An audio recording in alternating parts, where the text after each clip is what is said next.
ನಮಸ್ಕಾರ. ಜಿ.ಕೆ. ಮಂಜುನಾಥ್. ಸ್ನೇಹಿತರೆ, ವಿ.ಎಂ.ಟಿವಿ ಕರ್ನಾಟಕಕ್ಕೆ ತಮಗೆಲ್ಲ ಆರ್ಥಿಕ ಸ್ವಾಗತವನ್ನ ಕೋರ್ತೀನಿ. ಸ್ನೇಹಿತರೆ, ಆ ನಾವು ಆ ಏನು ಆ ಈಗ ನಡೀತಾ ಇರುವ ಘಟನೆ ಮತ್ತೆ ರಾಜ್ಯದಲ್ಲಿ ಒಂದು ಅಲ್ಲೋಲ ಕಲ್ಲೋಲ ಸೃಷ್ಟಿಯಾಗಿರುವಂತ ಘಟನೆ ಬಗ್ಗೆ ತಾವೆಲ್ಲ ನೋಡ್ತಾ ಇದ್ರಿ. ನಾವು ಕೂಡ ಪಿ.ಎಂ.ಟಿವಿ ವಾಹಿನಿಯಲ್ಲಿನೂ ಕೂಡ ಸ್ವಲ್ಪ ಒಂದ್ 5 ನಿಮಿಷ ಅಷ್ಟೇ, ಅದು ಬಿಟ್ಟು ಯಾವ್ದು ಚರ್ಚೆ ಮಾಡಲ್ಲ. ಒಂದ್ 5 ನಿಮಿಷ ನಾನ್ ಚರ್ಚೆ ಮಾಡ್ತೀನಿ. ಸ್ನೇಹಿತರೆ, ಈಗ ಕಾಂಗ್ರೆಸ್ ಪಕ್ಷದಲ್ಲಿ ಗ್ಯಾರಂಟಿಗಳ ಯೋಜನೆ ಮತ್ತು ಗ್ಯಾರಂಟಿಗಳ ನುಡಿದಂತೆ ನಡೆದಿದ್ದೀವಿ ಅನ್ನೋದು ಕುರಿತಾಗಿ ಇಷ್ಟು ದಿನ ಚರ್ಚೆಗಳು ಬರ್ತಾ ಇತ್ತು. ಅಂದ್ರೆ ತುಂಬಾ ಒಂದು ಒಳ್ಳೆ ಸರ್ಕಾರ, ಒಳ್ಳೆ ಆಡಳಿತ ರೂಪದಲ್ಲಿ ಕಾರ್ಯವನ್ನ ನಿರ್ವಹಿಸ್ತಾ ಇದೆ ಅಂತ ಇತ್ತು. ಆದ್ರೆ ಎಲ್ಲೋ ಒಂದು ಕಡೆ ಈಗ ಮತ್ತೆ ಕಾಂಗ್ರೆಸ್ನಲ್ಲಿ ಬಿರುಕುಂಟಾಗಿದೆ, ಬಿರುಕು ಬರ್ತಾ ಇದೆ. ಅಥವಾ ಏನು ಡಿ.ಕೆ. ಶಿವಕುಮಾರ್ ಅವರು ಬಿಜೆಪಿಗೆ ಹೋಗ್ತಾರಾ ಅಥವಾ ಬೇರೆ ಪಕ್ಷವನ್ನ ಕಟ್ತಾರ ಅನ್ನುವ ಅವರಲ್ಲಿಲ್ಲ ಅಂದ್ರೂ ಕೂಡ ಜನರಲ್ಲಿ ತುಂಬಾ ಗೊಂದಲಗಳು ಉಂಟಾಗಿದೆ, ಅಥವಾ ಅವ್ರ ಕಾರ್ಯಕರ್ತರಲ್ಲಿ ಗೊಂದಲ ಉಂಟಾಗಿದೆ. ಸ್ನೇಹಿತರೆ, ಈಗ ಸಿಎಂ ಬದಲಾವಣೆ ಕುರಿತಾಗಿ ಅಂದ್ರೆ ಏನೇನು ಸಿಎಂ ರೀತಿಯಾಗಿ ಬದಲಾವಣೆ ಆಯ್ತು, ಅವರು ಕೂಡ ಹೈಕಮಾಂಡ್ ಅವರನ್ನ ಭೇಟಿ ಆಗಿರ್ಬೋದು, ಡೆಲ್ಲಿಗೆ ಹೋಗಿ ಭೇಟಿ ಆಗಿರ್ಬೋದು. ಆಮೇಲೆ ಏನು ಎರಡು ಬಣಗಳು ಅಂತ ಜನ ಮಾತಾಡ್ಕೊಂತ ಇದ್ರು. ಡಿ.ಕೆ. ಶಿವಕುಮಾರ್ ಅವರ ಬಣ ಒಂದಾಗಿರ್ಬೋದು, ಅಥವಾ ಸಿದ್ದರಾಮಯ್ಯ ಅವ್ರನವರ ಬಣ ಒಂದಾಗಿದೆ. ಆದ್ರೆ ಈಗ ಬಣ ಇದೆ ಅನ್ನೋದು ಕೂಡ ಸಾಬೀತಾಗಿದೆ. ಈಗ ಏನ್ ಹೇಳಿ, ಬಣ ಇದೆ ಅನ್ನೋದನ್ನು ಕೂಡ ಸಾಬೀತಾಗಿದೆ. ಆದ್ರೆ ಸ್ನೇಹಿತರೆ, ಎಲ್ಲೋ ಒಂದು ಕಡೆ ಸಿದ್ದರಾಮಯ್ಯನವರು ಈ ಹಿಂದಿನ ಬಾರಿ ಅಧಿಕಾರದಲ್ಲಿ ಕಾಂಗ್ರೆಸ್ ಇದ್ದಾಗೂ ಕೂಡ ಸಿಎಂ ಆಗಿದ್ರು. ಆದ್ರೆ ಈಗೂ ಕೂಡ ಸಿಎಂ ಆಗ್ತಾ ಇದ್ದಾರೆ ಅನ್ನೋದು ಕೂಡ, ಅಂದ್ರೆ ಸಿಎಂ ಆಗಿ ಮುಂದುವರಿತಾ ಇದ್ದಾರೆ. ಆದ್ರೆ ಎಲ್ಲೋ ಒಂದು ಕಡೆ ನಾವೇನ್ ಮಾಡ್ತಾ ಇದ್ದೀವಿ, ಪಕ್ಷಕ್ಕೆ ಕರು ತಂದವ್ರೆ ನಾವು, ಪಕ್ಷದಲ್ಲೇನೆ ಕೆಲವೊಬ್ಬರನ್ನ ಬಿಟ್ರು ಕೂಡ ನಾನು ಕೂಡ ಪಕ್ಷದಲ್ಲಿ ತುಂಬಾ ಹಳುಬ, ನಾನು ಸೀನಿಯರ್, ಸುಮಾರು 30 ವರ್ಷಗಳ ಕಾಲ ನಾನು ಎಂ.ಎಲ್.ಎ ಆಗ್ತಾ ಬರ್ತಾ ಇರೋನು ಅನ್ನೋದು ಕೂಡ ಡಿ.ಕೆ. ಶಿವಕುಮಾರ್ ಅವ್ರಿಗೆ ಎಲ್ಲೋ ಒಂದು ಕಡೆ ಕೊರಗಿದೆ.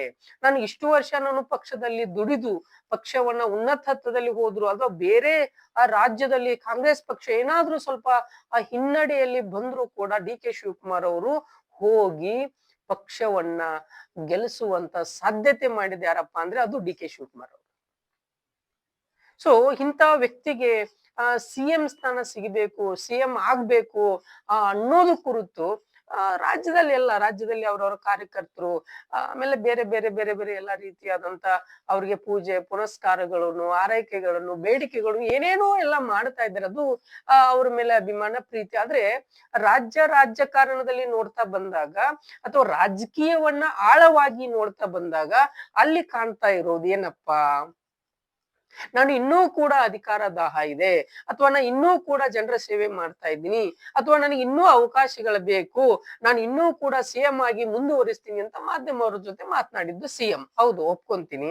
ಆದ್ರೆ ಎಲ್ಲೋ ಒಂದು ಕಡೆ ಡಿ.ಕೆ. ಶಿವಕುಮಾರ್ ಅವರ ಪ್ರತಿಕ್ರಿಯೆ ನೋಡಿದಾಗ ಆ ಕೋಪ ಎದ್ದು ಕಾಣ್ತಾ ಇದೆ ಆ ಮುಖದಲ್ಲಿ.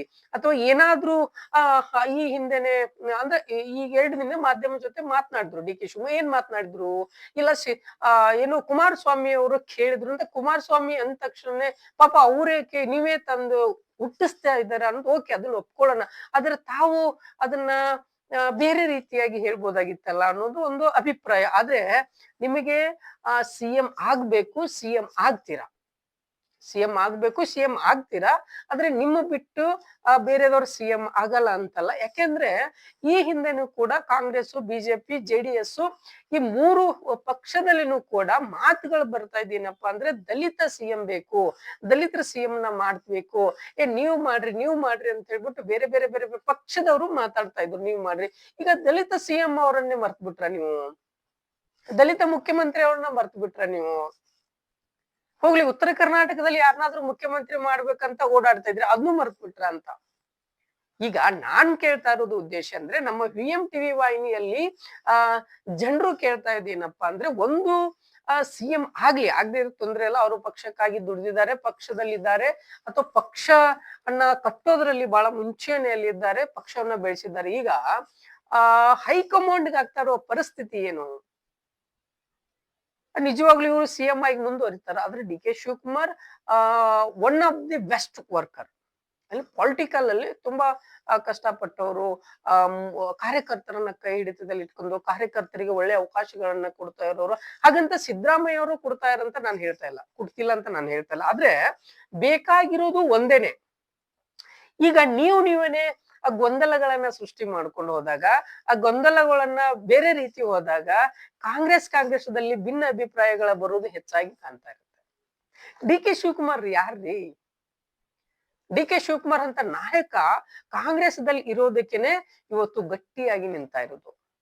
ಎಷ್ಟೋ ಎಂ ಎಲ್ ಎಗಳನ್ನ ಕರೆತಂದ್ರು, ಏನೇನೋ ಆಗಿರೋ ಘಟನೆಗಳನ್ನ ತಡಿತಿದ್ರು. ಅಂದ್ರೆ ಬಂಡೆ ಅಂದ್ರೆ ಸುಮ್ನೆ ಅಲ್ಲ, ಮಳೆ ಗಾಳಿ ಚಳಿ ಎಲ್ಲಾನು ತಡೆದುಕೊಂಡು, ಎಲ್ಲಾ ರೈಡ್ಗಳನ್ನ ತಡೆದುಕೊಂಡು, ಎಲ್ಲರ ಸಮಸ್ಯೆಗಳನ್ನ ತಡೆದುಕೊಂಡು, ವಿರೋಧ ಪಕ್ಷದವರ ತೊಂದರೆಗಳ ಅಷ್ಟು ಇಷ್ಟನ್ನ ಎಲ್ಲಾನು ತಡೆದುಕೊಂಡು ಇವತ್ತು ಡಿ ಕೆ ಶಿವಕುಮಾರ್ ತಡೆದ್ ನಿಂತಿರುವಂತ ಬಂಡೆ ಅಂತ ಸುಮ್ನೆ ಕರೆಯಲ್ಲ.